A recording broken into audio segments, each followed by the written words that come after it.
El cielo matutino sobre Oahu nunca había lucido tan apacible. Era domingo, 7 de diciembre de 1941, y en algún lugar a 50 kilómetros al norte de Honolulu, un teniente de 23 años del Cuerpo Aéreo del Ejército, con resaca y un coche prestado, estaba a punto de tomar una decisión que las Fuerzas Armadas estadounidenses debatirían durante décadas. Una decisión que salvó vidas. Una decisión que rompió las reglas. Una decisión por la que nunca recibiría el reconocimiento que merecía. No esperó a que le dieran permiso. No esperó órdenes. Ya se estaba moviendo. Y antes de que se disipara el humo del ataque sorpresa más devastador de la historia estadounidense, antes de que los equipos de rescate contaran los muertos, antes de que se emitiera una sola orden oficial de interceptación, George Welch ya estaba en el aire, armado y a la caza. Esta no es la historia que suelen contar sobre Pearl Harbor. Esta es la que se omite. Para entender por qué lo que hizo George Welch fue tan extraordinario, hay que entender lo que se suponía que iba a suceder. No lo que sucedió, sino lo que se suponía que iba a suceder.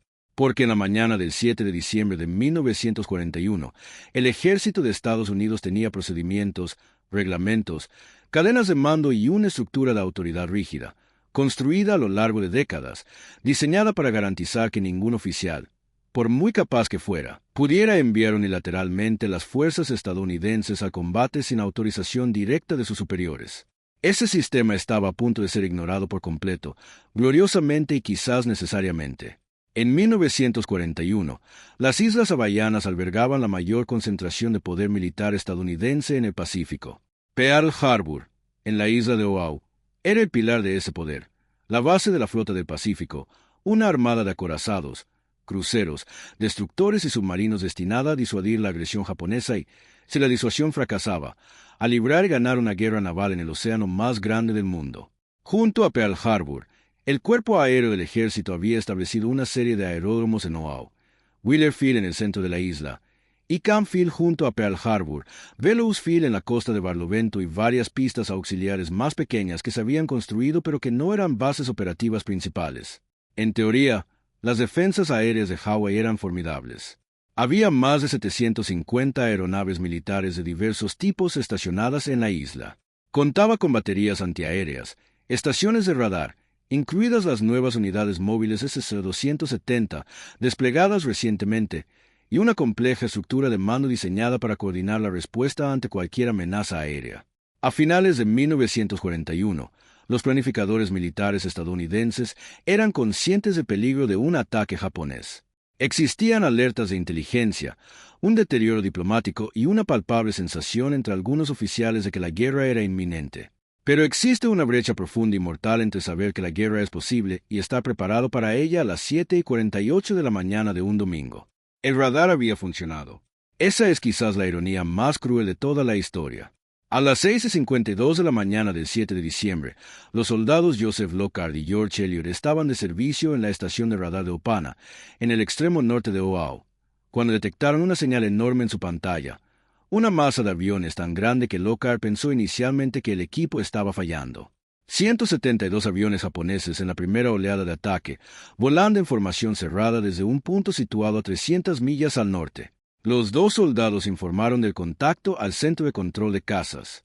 El oficial de guardia, el teniente Kermit Tyler, tomó una decisión que lo atormentaría el resto de su vida. Les dijo que no se preocuparan. Supuso, razonablemente pero de forma catastrófica, que debía tratarse de una formación de B-17 que se esperaba que llegara desde el continente esa mañana. El radar había dicho la verdad. Nadie estaba escuchando. En ese mismo instante, el teniente comandante Mitsu Fuchida lideraba la primera oleada de aviones japoneses sobre la costa norte de Oahu, contemplando el tranquilo puerto que se extendía abajo, los acorazados amarrados en filas ordenadas a lo largo de Battleship Row, los aeródromos con sus aviones estacionados ala con ala en las rampas, y rompió el silencio de radio con 3 palabras que habían sido elegidas con meses de antelación. Tora, Tora, Tora, Tigre, Tigre, Tigre.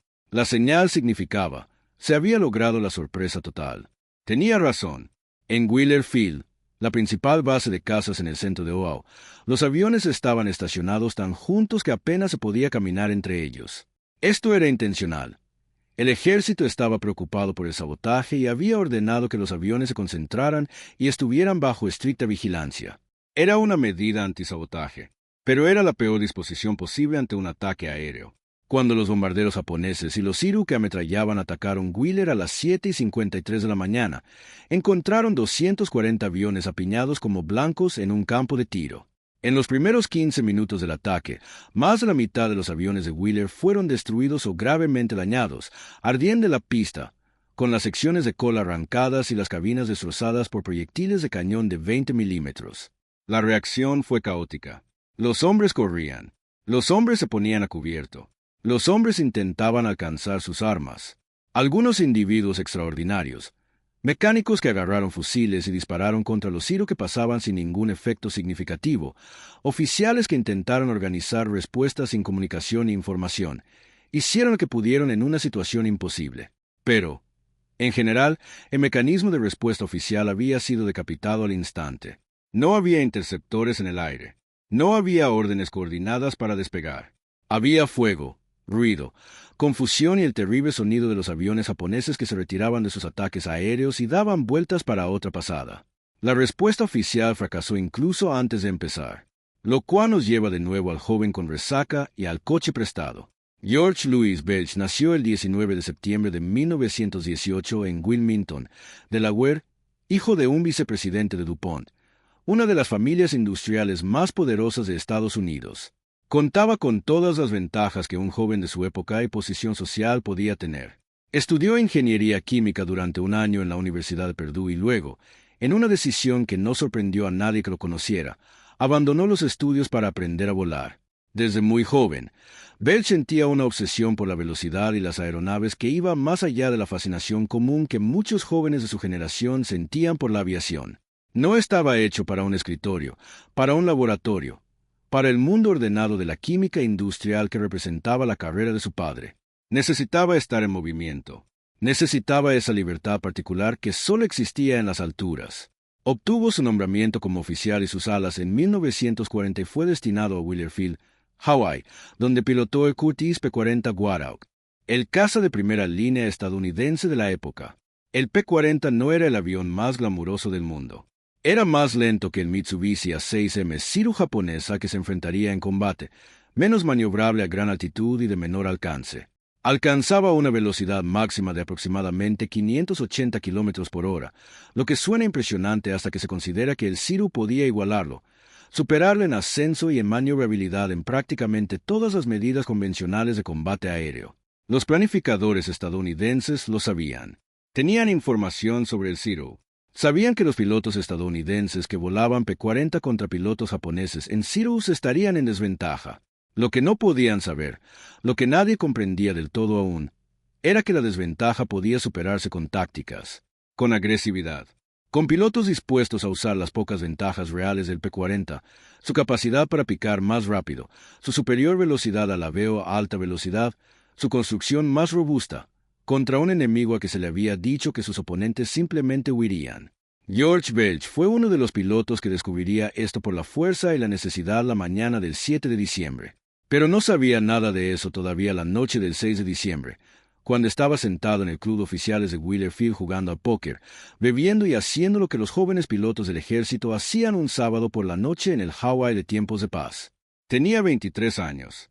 Era uno de los mejores pilotos de Wheeler, reconocido universalmente por su talento natural para el tiro aéreo, una sensibilidad intuitiva y relajada para el avión que algunos pilotos tardan décadas en desarrollar y otros nunca llegan a alcanzar. Era muy querido, seguro de sí mismo, quizás demasiado confiado, como suele ocurrir con los jóvenes talentosos. Su mejor amigo en Wheeler era otro piloto llamado Kenneth Taylor, también de 23 años y originario de Oklahoma, con una sensibilidad igualmente excepcional para el P-40. Los dos jugaron al póker juntos hasta la madrugada del 7 de diciembre. No se acostaron. Este hecho, más tarde, resultaría providencial. Si se hubieran acostado a una hora razonable, habrían estado dormidos cuando comenzó el ataque. Sin embargo, aún estaban despiertos, apenas, cuando el sonido de los motores de los aviones los alcanzó a las 7:55 de la mañana, cuando comenzaron las explosiones, cuando uno de los hombres que estaba en la mesa miró por la ventana y vio un avión japonés volando bajo sobre sus cabezas con el sol naciente claramente visible en sus alas. Lo que sucedió después ha sido objeto de debate, análisis y relato innumerables veces. Pero la verdad esencial es simple. George Welch descolgó el teléfono. Llamó al aeródromo auxiliar de Aleiwa, a 11 millas al norte por la carretera costera. Una pequeña pista que Wheeler utilizaba como base de reserva, que no figuraba en ninguna lista de objetivos prioritarios, que los japoneses no habían bombardeado, por el momento, no estaban bombardeando, donde un puñado de P-40 permanecían repostados, armados e intactos. Les ordenó a los mecánicos que prepararan 2 P-40 de inmediato. Luego, él y Kenneth Taylor subieron al coche de Welch. Según una versión, era un Buick amarillo de baja altura, y se pusieron en marcha. 11 millas de carretera sinuosa, a través de una isla bajo ataque, con aviones japoneses visibles a través de parabrisas. No había pedido permiso. No había recibido órdenes de apresurarse. Más tarde, con su característica modestia, lo describiría simplemente como lo correcto. El trayecto hasta Aleiwa duró quizás 15 minutos. Pareció una eternidad. A lo largo de la carretera costera, podían ver el humo que se elevaba desde Pearl Harbor hacia el sur, una columna negra tan espesa y oscura que parecía más un fenómeno geológico que humo, como si un trozo de tierra se hubiera desprendido y lanzado hacia arriba. Podían oír los cañones, los ataques aéreos japoneses, las baterías antiaéreas que empezaban a responder, las fuertes y superpuestas detonaciones de las bombas que impactaban en barcos, aviones, depósitos de combustible y hangares. Todo el cielo del sur estaba en llamas. En Aleiwa encontraron sus aviones. 2 P-40 Warhawk, con el morro apuntando hacia el viento alisio, con los motores ya en marcha. Los mecánicos habían escuchado la llamada de Welch, habían oído el ataque, habían armado las ametralladoras, las 6 ametralladoras calibre .50 en cada avión, que eran el armamento principal de P-40, y las tenían listas. No hubo instrucciones, no hubo órdenes de misión. No había ninguna autoridad que les dijera dónde ir o qué hacer. Solo estaba el humo en el horizonte, el sonido de las bombas y esa particular calma concentrada en la que algunas personas entran cuando la situación es clara y la elección es obvia. Subieron. Say March Aaron. Eran aproximadamente las 8 de la mañana. El ataque japonés había comenzado a las 7:48. 12 minutos después, mientras el mecanismo de respuesta oficial del ejército estadounidense aún luchaba por organizarse, mientras los oficiales superiores seguían intentando comunicarse por teléfono para averiguar qué estaba sucediendo, mientras la cadena de mando aún intentaba funcionar en medio de la catástrofe, George Welch y Kenneth Taylor estaban en el aire. Volaron hacia el sur, rumbo a Pearl Harbor. Y debajo de ellos, en la isla que defendían sin órdenes, sin autorización, sin el permiso de nadie más que su propio criterio sobre lo que era correcto, encontraron a su enemigo. Esa mañana, 353 aviones japoneses participaron en 2 oleadas de ataque. La primera, de 183 aviones, llegó a las 7:48. La segunda, de 170 aviones, aún estaba atacando o reuniéndose cuando Welch y Taylor llegaron a la zona de combate. Los estadounidenses tenían, sin duda, unas probabilidades pésimas. 2 P-40 se enfrentaban a la cola de uno de los ataques aéreos mejor planificados y ejecutados de la historia. La escolta japonesa estaba formada por cazas Mitsubishi A6M20, los mejores cazas embarcados del mundo en diciembre de 1941, pilotados por veteranos con años de experiencia en combate sobre China, aviadores con 200, 300 o 500 horas de vuelo. Welch y Taylor no tenían ninguno. Lo que tenían era agresividad, habilidad y el factor sorpresa absoluto, porque nadie en el bando japonés esperaba una respuesta de cazas. No habían previsto ninguna. Welch divisó una formación de aviones japoneses que realizaban un ataque aéreo sobre el aeródromo del Cuerpo de Marines en Ewa, en el extremo suroeste de Oahu. Bajó el morro del avión y se lanzó en picado contra ellos. Lo que siguió solo puede describirse como caos. Un caos hermoso, furioso y mortal. Más tarde, Welch escribió el enfrentamiento con la sobriedad característica de su generación y su profesión. Dijo que se incorporó a la formación y que fue una batalla encarnizada. Esa descripción no abarca prácticamente nada de lo que realmente sucedió. Se lanzó en picado contra la formación japonesa desde atrás y desde arriba. Las superiores características de picado a alta velocidad de P-40 le permitieron acortar la distancia más rápido de lo que los Zero podían reaccionar. Abrió fuego a corta distancia, a menos de 200 metros, el alcance donde la artillería aérea estadounidense era más efectiva, y su primera ráfaga impactó de lleno en un avión japonés. Cayó en llamas. Ya se estaba dando la vuelta. La formación japonesa, al darse cuenta de repente de que tenía un atacante entre sus filas, se dispersó en múltiples direcciones. Algunos aviones se prepararon para el combate. Otros ganaron altitud. El cielo se convirtió en un juego tridimensional de vida o muerte. Los aviones giraban unos dentro de otros, picaban, ascendían, hacían giros, las fuerzas se aumentaban hasta el límite de la conciencia, las balas asadoras volaban en todas direcciones. Taylor también participaba en la lucha, dirigiendo la formación desde un ángulo diferente, señalando objetivos y amenazas. Ambos hombres se coordinaban de forma informal, como pilotos que habían volado juntos y conocían los instintos del otro. En ese primer enfrentamiento, Welch derribó 2 aviones japoneses. Taylor derribó otros 2. Se retiraron para rearmarse y repostar combustible. El rearme en Wheeler se realizó bajo fuego enemigo. Aviones japoneses seguían ametrallando el aeródromo. Los mecánicos se agachaban bajo los aviones, cargando cintas de munición en las bahías de las ametralladoras mientras las balas levantaban el hormigón a su alrededor. Esa mañana, el personal de tierra del Cuerpo Aéreo del Ejército realizó actos de valentía inquebrantable que recibieron mucha menos atención de la que merecían. Hombres que realizaban trabajos técnicos en condiciones de combate con la profesionalidad de veteranos que nunca habían estado en combate. Los 2 P-40 fueron rearmados en cuestión de minutos. Welch y Taylor volvieron a subir. La segunda incursión fue, si cabe, más intensa que la primera. La segunda oleada de aviones japoneses llegaba a Oahu mientras ascendían. Welch localizó otro avión japonés. Los relatos difieren en cuanto al tipo exacto. Algunos indican que se trataba de un bombardero torpedero Kate, mientras que otros señalan un bombardero en picado Val, y lo atacó. Lo derribó. Entonces los Zeros lo encontraron. Un Zero se colocó a la cola de Welch, es decir, un piloto de Zero maniobró su avión hasta situarse justo detrás del P-40 de Welch, la posición más peligrosa en combate aéreo, aquella desde la que una breve ráfaga de fuego de cañón podía destruir un avión y matar a su piloto. Welch sabía qué hacer. No intentó superar al Zero en maniobras acrobáticas. Era una batalla que no podía ganar.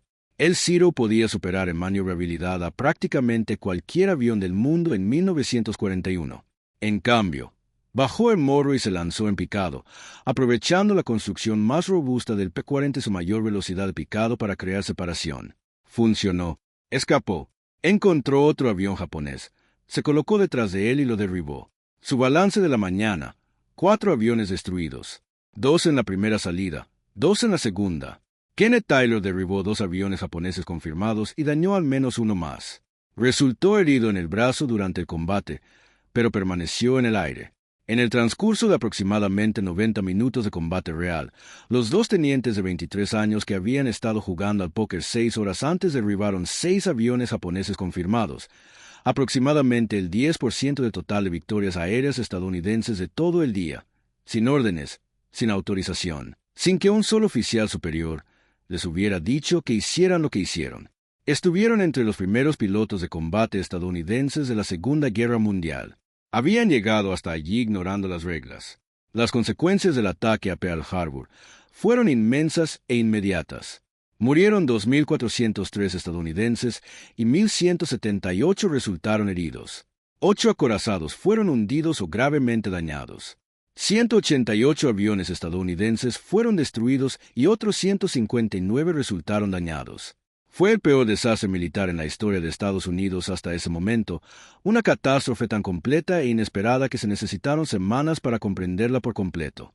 En la investigación y el análisis posteriores, las acciones de Welch y Taylor destacaron. Eran 2 hombres que habían luchado, que se habían lanzado al aire contra todo pronóstico, que habían derribado aviones japoneses mientras la defensa institucional de Pearl Harbor había fracasado por completo. Eran héroes.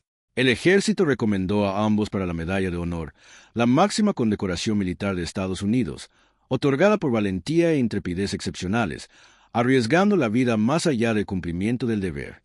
Y entonces alguien revisó la documentación. George Welch se había marchado sin recibir órdenes.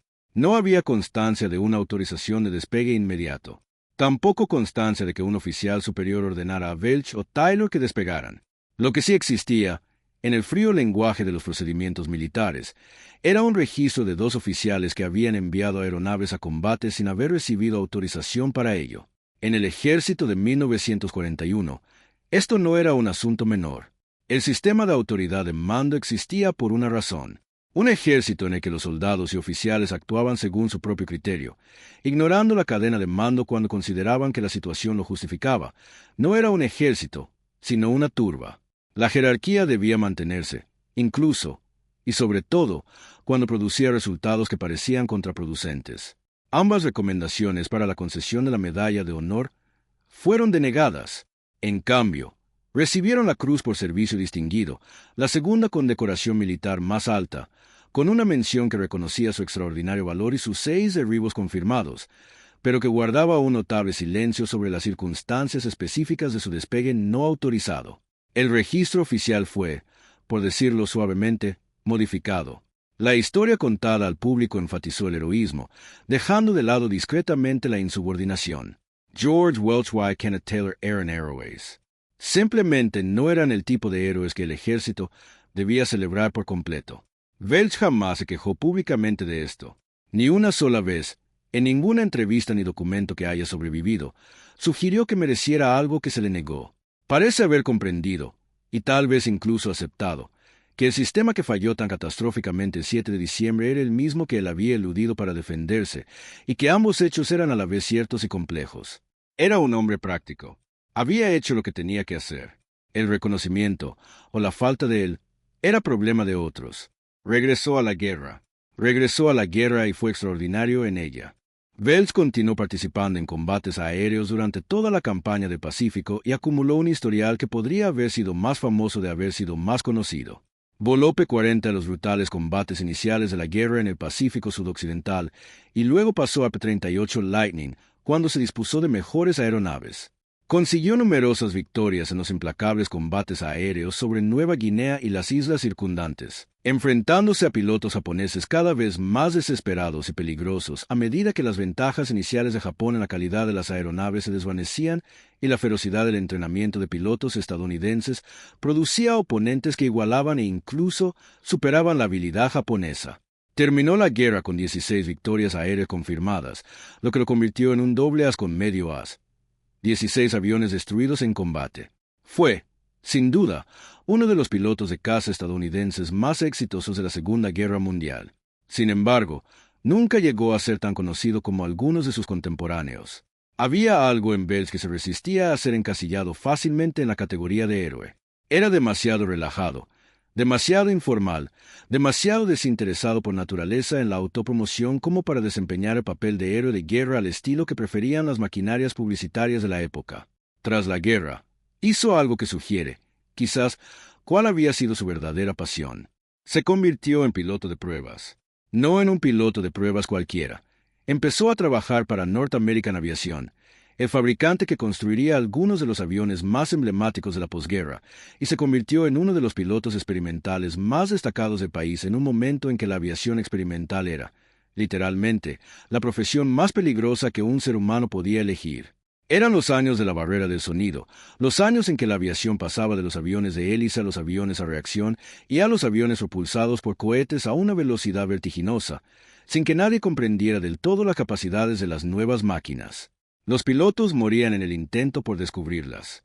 Y es aquí donde la historia de George Welch adquiere un capítulo final, extraordinario y permanentemente controvertido.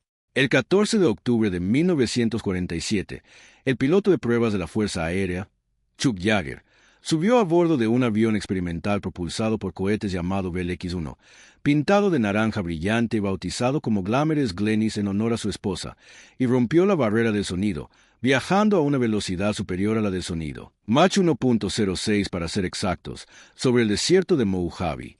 Fue la primera persona en superar oficialmente la velocidad del sonido en vuelo horizontal y sobrevivir para contarlo. Este logro se convirtió de inmediato en leyenda. Se convirtió en uno de los momentos más famosos de la historia de la aviación. Inspiró a toda una generación. Se convirtió literalmente en el título de un famoso libro y una película sobre el nacimiento de la era del jet. Chuck Yeager se convirtió, de la noche a la mañana, en el piloto de pruebas más famoso de la historia estadounidense. 13 días antes, el 1 de octubre de 1947, George Welch volaba un North American P-86 Abre, un nuevo caza a reacción de ala en flecha que North American estaba desarrollando para la Fuerza Aérea, sobre el lago seco de Muroc en California. Según relatos que no fueron reconocidos oficialmente durante décadas, relatos respaldados por análisis técnicos de los datos de vuelo de ese día, relatos sobre los que empleados e ingenieros de North American Aviation han hablado extensamente, Welch lanzó su XP-86 en picada desde gran altitud y lo llevó a través de un picado que superó Mach 1. Officialmente no fue intencional. No se realizó de la manera controlada, planificada y meticulosamente documentada en que se ejecutó el vuelo de Jagger. Pero los datos sugieren que sí ocurrió. El estampido sónico se escuchó en tierra. Los parámetros de vuelo coincidían con los de un vuelo supersónico. Y los ingenieros que analizaron los datos concluyeron en privado, y décadas después lo confirmaron públicamente, que George Welch había superado la velocidad del sonido 2 semanas antes que Chuck Yeager. Al igual que con Pearl Harbor, existe una profunda simetría en este caso. Welch fue el primero en actuar. Lo hizo sin el aparato oficial de reconocimiento y documentación, con esa audacia y espontaneidad que parece haber caracterizado todo lo que hizo, y luego la versión oficial de la historia siguió adelante sin reconocer del todo lo sucedido. La cuestión de si Welch realmente rompió primero la barrera de sonido ha sido objeto de estudio por parte de los historiadores de la aviación durante décadas. No existe una respuesta definitiva. La evidencia es sugerente, pero no concluyente. Los registros oficiales de 1947 no estaban diseñados para reflejar lo que Welch pudo haber logrado, y la cultura de la comunidad de pilotos de prueba de aquella época no fomentaba el tipo de documentación formal que hubiera zanjado la cuestión de forma definitiva. El propio Welch, fiel a su estilo, parecía no tener interés en hacer una declaración pública. Voló, hizo cosas extraordinarias, y siguió adelante. No vivió para ver la cuestión completamente explorada. El 12 de octubre de 1954, George Welch falleció cuando el F-100 Super Sabre que estaba probando entró en picada incontrolada y se desintegró debido a las tensiones aerodinámicas. Tenía 36 años. La investigación concluyó que la aeronave había experimentado un grave problema de estabilidad a velocidades supersónicas, justo en el límite de la frontera en expansión de la aviación que Welch había impulsado durante toda su carrera. Murió, como había vivido, en la frontera entre lo conocido y lo aún por descubrir. Dejó un legado que aún se está intentando comprender. Kenneth Taylor, su compañero piloto aquella mañana del 7 de diciembre, sobrevivió a la guerra, alcanzó el rango de general de brigada y vivió hasta 2006, falleciendo a los 86 años. En sus últimos años, concedió entrevistas sobre aquella mañana, sobre la partida de póker, el coche prestado, el viaje a Aleiwa y la sensación de subir a un P-40 con el cielo repleto de aviones japoneses. Hablaba de George Welch con profundo afecto y la firme convicción de que su amigo nunca había recibido el reconocimiento que merecía. En 2003, tanto Taylor como Welch recibieron póstumamente el reconocimiento que les faltaba, no la medalla de honor para la que habían sido recomendados originalmente, sino un reconocimiento oficial completo y explícito de lo que habían hecho esa mañana. El registro histórico oficial se actualizó para reconocer, sin ambigüedad, que el 7 de diciembre de 1941, mientras el ataque a Pearl Harbor aún estaba en curso, estos dos hombres despegaron sin órdenes, contraatacaron y salieron victoriosos. Pero el legado más profundo de George Welch va más allá de las condecoraciones, los récords oficiales y la controvertida cuestión del vuelo supersónico. Se trata de algo más difícil de cuantificar, pero más importante que todo eso. En una mañana en que las instituciones fallaron, en que los sistemas diseñados para responder precisamente a este tipo de amenaza resultaron totalmente inadecuados, en que la cadena de mando quedó paralizada por la velocidad y la conmoción de los acontecimientos, un joven miró al cielo en llamas y decidió que esperar permiso no era una opción. No lo hizo por imprudencia. No lo hizo por faltarle el respeto a la autoridad ni por creerse exento de las normas que regían a todos los demás.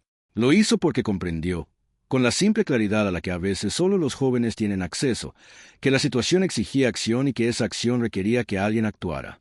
Existe una distinción profunda, trascendental e históricamente importante, entre el tipo de iniciativa que empeora las cosas y el tipo que las mejora. El primer tipo es arrogancia. El segundo tipo es liderazgo. George Welch demostró este segundo tipo la mañana que quizás más lo exigió en la historia de Estados Unidos. Los planificadores japoneses que diseñaron el ataque a Pearl Harbor se habían preparado para cualquier eventualidad imaginable. Habían tenido en cuenta el fuego antiaéreo, la respuesta naval estadounidense y la posibilidad de que algunos aviones de combate despegaran de los aeródromos principales. Lo que no habían previsto, lo que ningún planificador que trabajara con un organigrama y un manual de doctrina podría haber previsto. Era un hombre que se negaba a esperar.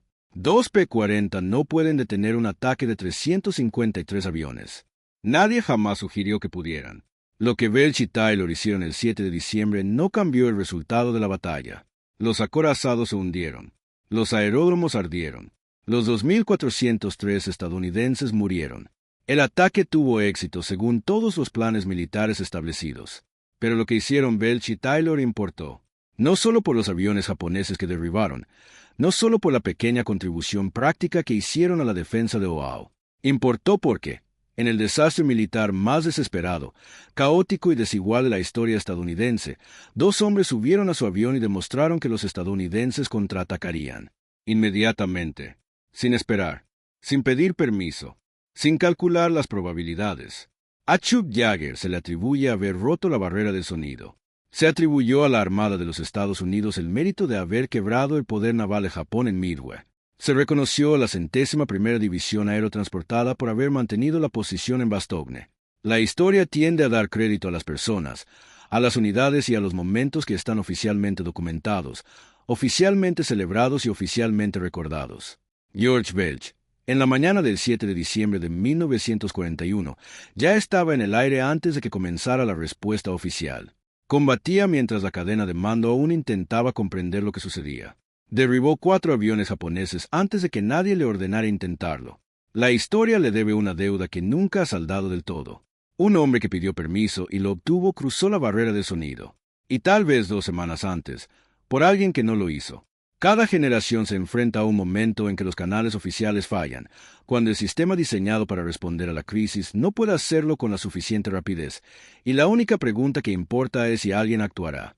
La respuesta de George Welch a esa pregunta, la respuesta que dio a las 3 de la madrugada cuando descolgó el teléfono, la respuesta que dio al volante de aquel Buick amarillo, la respuesta que dio a 8.000 pies de altura con aviones japoneses en la mira, no fue complicada. Era ahora. Es ahora. Y si no yo, ¿quién? Tenía 23 años. Aún no había terminado de madurar. Lograría 16 victorias aéreas en una guerra que duraría 4 años más. Llevaría la aviación al límite, más allá de sus fronteras. Moriría, como había vivido, a toda velocidad. Pero nada de lo que hizo jamás fue más importante que lo que hizo en esos primeros 90 minutos, cuando el mundo se había incendiado y él se negó a esperar a que alguien le dijera que apagara el fuego. Esta historia en particular, nos recuerda que la historia no la hacen solo los generales, los presidentes y los hombres cuyos nombres figuran en los monumentos. A veces la hace la persona que descuelga el teléfono a las 3 de la mañana, la persona que se sube al coche, la persona que se sube, arranca y toma una decisión que nadie autorizó y que, después, nadie podrá negar del todo. Si esta historia te conmovió, si la imagen de esos 2 P-40 ascendiendo hacia un cielo en llamas se te quedó grabada, tómate un segundo y pulsa el botón de me gusta. Así le indicas al algoritmo que historias como esta merecen ser contadas y nos ayudas a compartir más contigo. Suscríbete a Historia de Batalla TV si aún no lo has hecho. Estamos creando el archivo más completo de historia militar jamás contada en YouTube, y cada nuevo suscriptor es una persona más que nos ayuda a profundizar en las historias que los libros de texto omiten. Y aquí está la pregunta con la que quiero dejarlos, y lo digo sinceramente. Dejen su respuesta en los comentarios porque leo cada uno de ellos. Si hubieran estado en Willefield esa mañana, sin órdenes, con el cielo en llamas, con un avión en marcha al final de la pista, ¿qué habrían hecho? La próxima vez en Historia de Batalla TV, hubo un hombre que predijo el ataque a Pearl Harbor, con todo detalle, 9 meses antes de que ocurriera. Lo plasmó en un informe, lo envió a sus superiores, y el gobierno de Estados Unidos lo ocultó. Su nombre no se hizo famoso. Su advertencia no se tuvo en cuenta. Y la pregunta de por qué, la verdadera respuesta, es más compleja y perturbadora de lo que uno podría pensar. No te lo pierdas. Gracias por formar parte de esta comunidad. Gracias por interesarte por la historia, por quienes la forjaron y por quienes han sido olvidados. Gracias a ti, estas historias se cuentan.